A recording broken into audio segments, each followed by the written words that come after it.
The Cleveland Browns didn't just drop Sunday's primetime showdown against the Detroit Lions, they may have crushed their own fan base in the process. Sources with direct access to broadcast data claim the team obliterated its television audience. The numbers paint a brutal picture. When Kevin Stefanski announced Joe Flacco would start again, while Shedeur Sanders was once more left on the bench without explanation, the fans spoke loud and clear. They turned off the game, they walked out of watch parties. Some even deleted their streaming apps in frustration. This wasn't the usual dip in viewership, it was a full-scale collapse. Reports from Nielsen show the audience nosedived by nearly 40% the moment the starting lineups were made official. At first, ratings were surprisingly solid given Cleveland's recent struggles. Fans tuned in with the expectation of seeing Sanders, eager for his spark, his return, his ability to turn routine games into must-watch drama. But instead of Sanders, it was Flacco jogging out to lead the opening drive. Social media exploded instantly, with frustration spreading like wildfire. Twitter's trending system couldn't even keep up with the avalanche of posts. Instagram stories overflowed with angry reactions. TikTok creators quickly jumped in, posting clips of themselves turning off the game, racking up millions of views almost instantly. One broadcast executive, speaking under anonymity, summed it up bluntly.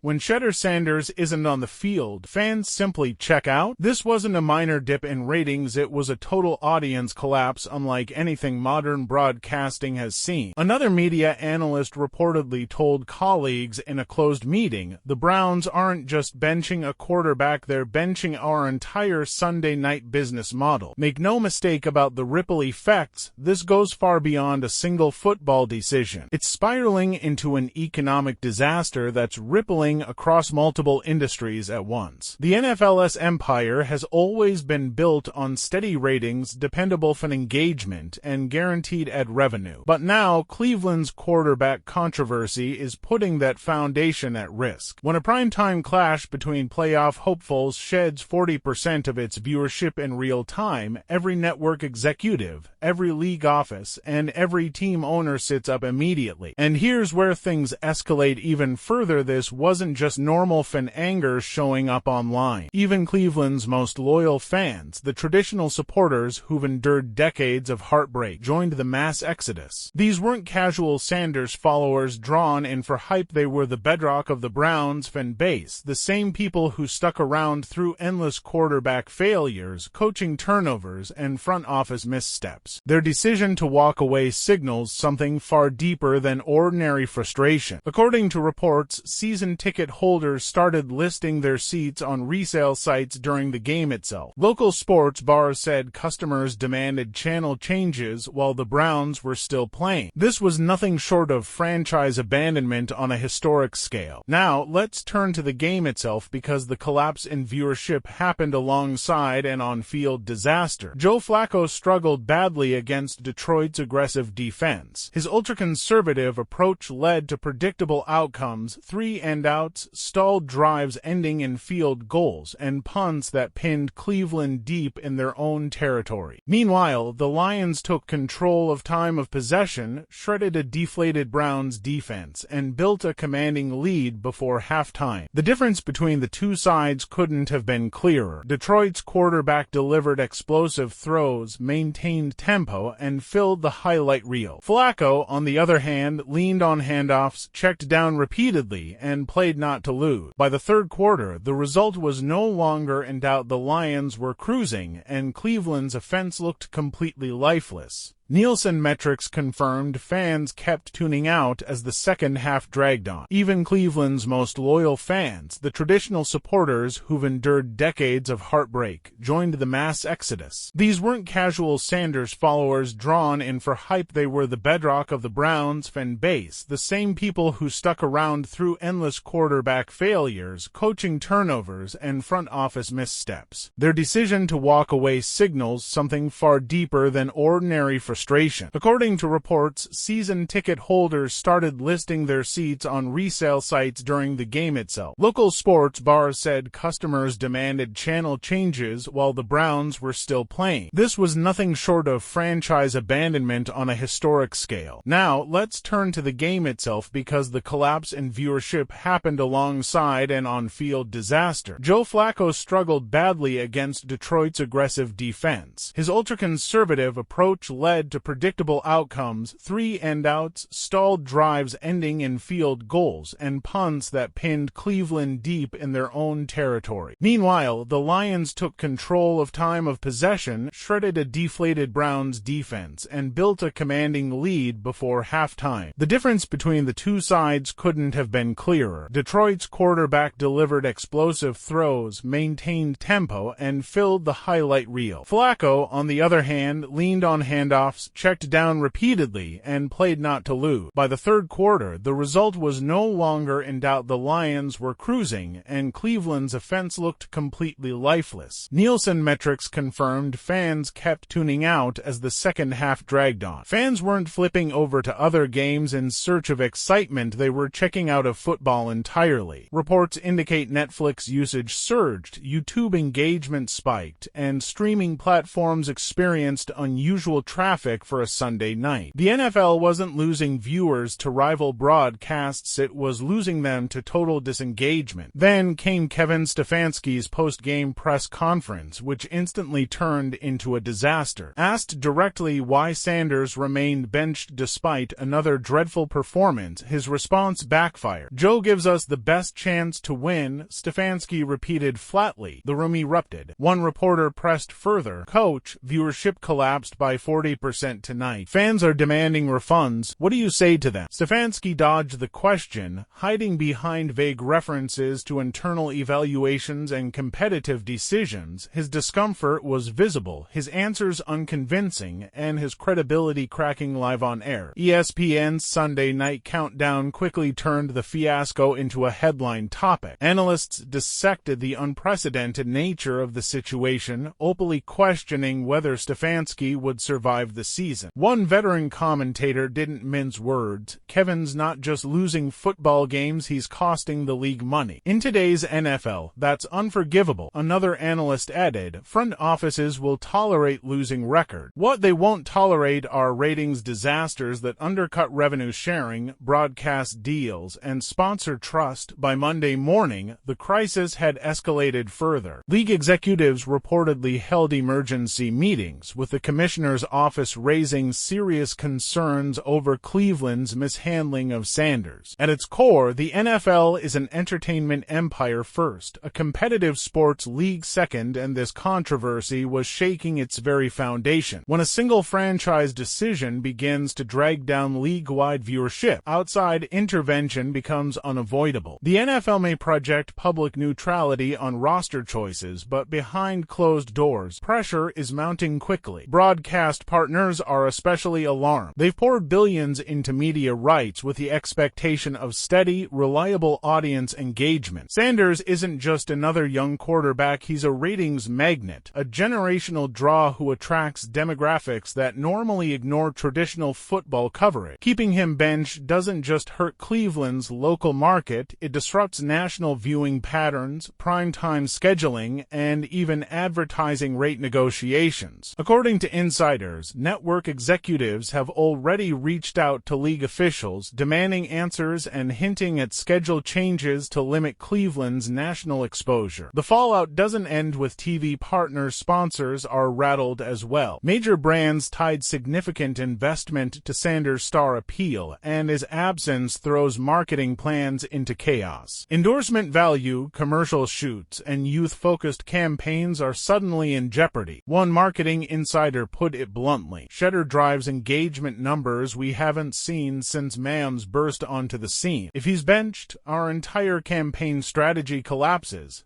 Another brand rep reportedly told colleagues, "We're paying premium rates for Brown's inventory, but we bought in expecting Sanders' spotlight, not Joe Flacco's checkdowns." Instead, the Browns are now synonymous with dysfunction and collapsing viewership. Inside the locker room, players grasped the stakes instantly. Veterans know television revenue fuels the salary cap, drives contract values, and shapes free agency markets. When Cleveland's decisions drag down ratings and shake league-wide economics, the entire NFL notices. According to team sources, several Browns veterans have begun to quietly question the staff's hard-headed approach. One offensive lineman reportedly said in a closed-door meeting, "We're not just losing games, we're losing fans, money, and credibility." How long can this go on? Defensive voices echo the frustration from a different angle. They understand that Sanders' absence cripples the offense, leaving the defense overexposed and exhausted. One defensive captain allegedly told local reporters, "We prep all week expecting a real fight. Instead, the offense can't keep drives alive. By the third quarter, we're gassed and the outcome is already decided." These comments, measured as they may be, point to a locker room fracture that deepens with every game. Through it all, Sanders has maintained remarkable composure. Sources close to him describe a methodical, uncheckable approach, arriving early, grinding through practice,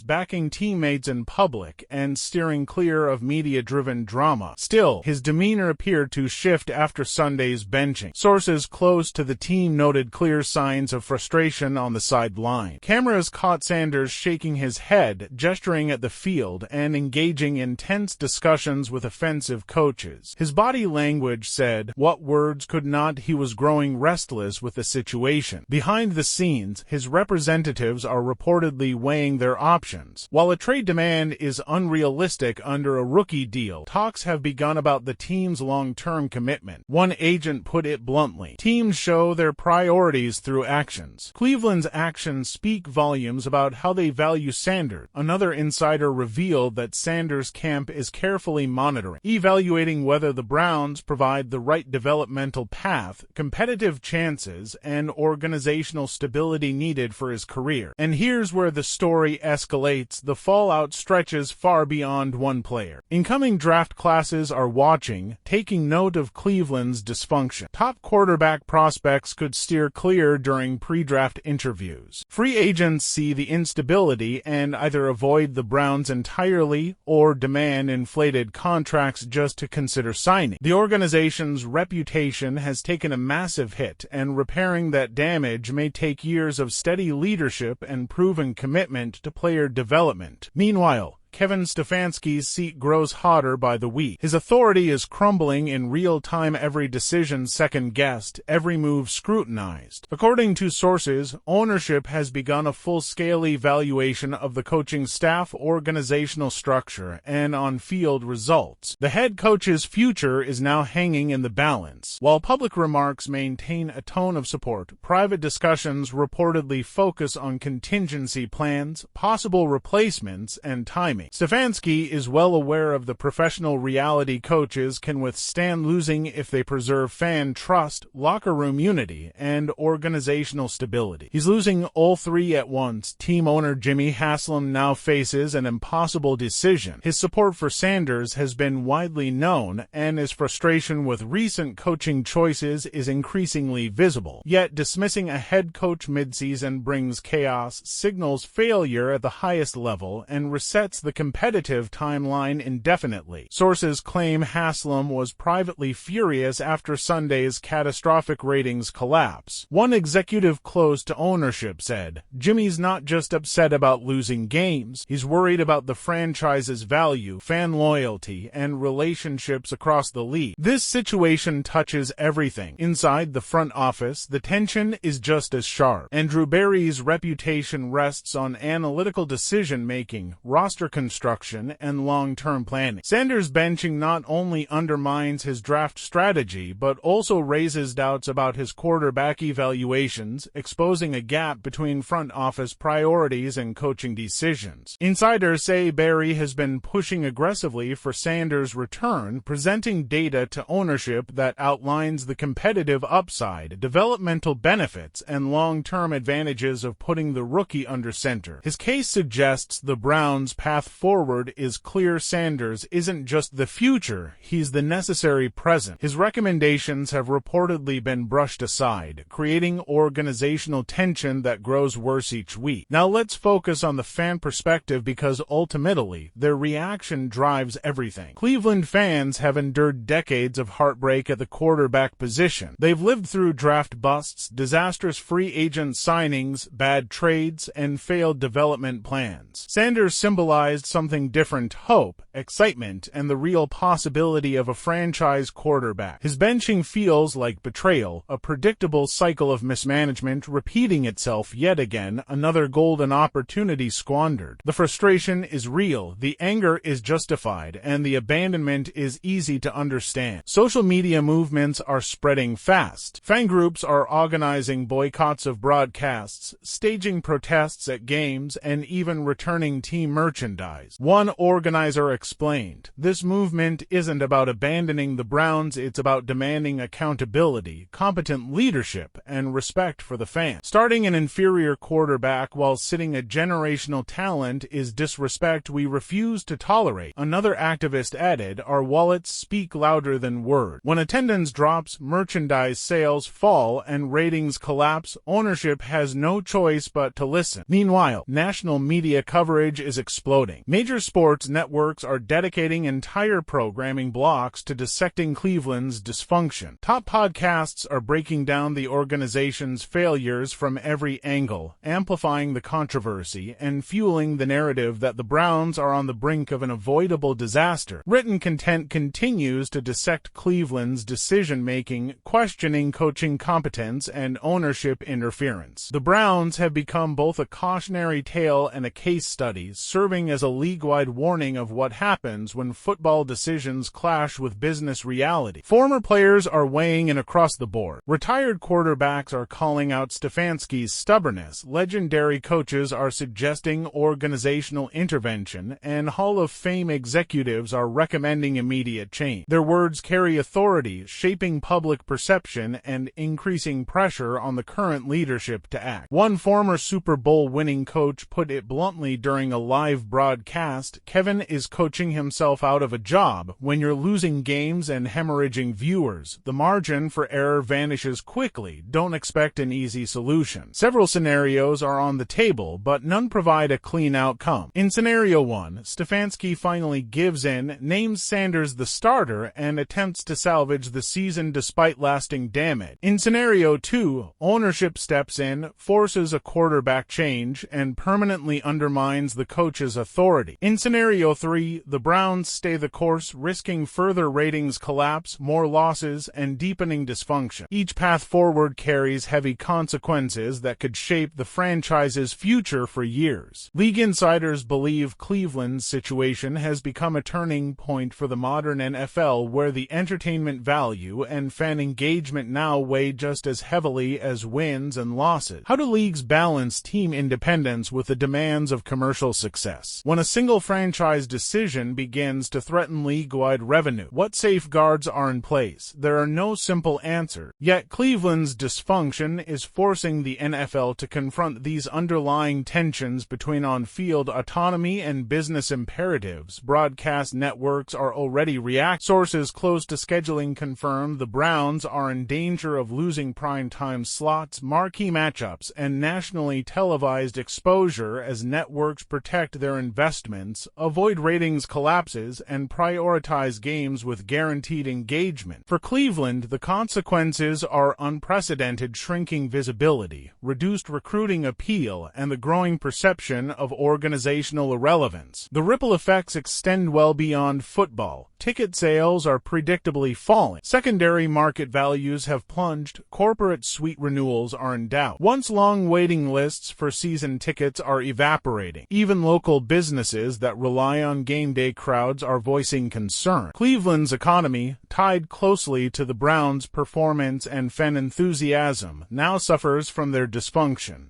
The Shedeur Sanders benching has gone far beyond a simple quarterback debate. It has become a full-blown organizational collapse with multiple stakeholders caught in the fallout. Fans are leaving, viewership is cratering, sponsors are reconsidering, league officials are questioning, networks are furious, players are disillusioned, the coaching staff's credibility is eroding, and ownership faces choices with no clear solution. And here's the reality check. This entire disaster was avoidable. Play your best quarterback. Give your team its best chance to compete.